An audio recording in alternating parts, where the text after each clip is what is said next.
Alright guys, so I'm just trying to put in this cable here, and gotta tell you guys, you got big fat manly fingers, this is gonna be troublesome, guys. This is super troublesome. So, and also to get it in, you do have to give it a little bit of the bend here. So this is probably my least favorite feature so far.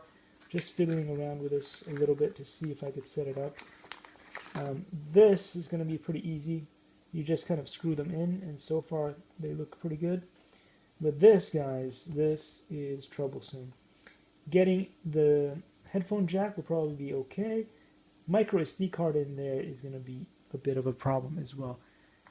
Again, you know, they make these things for miniature fingers. So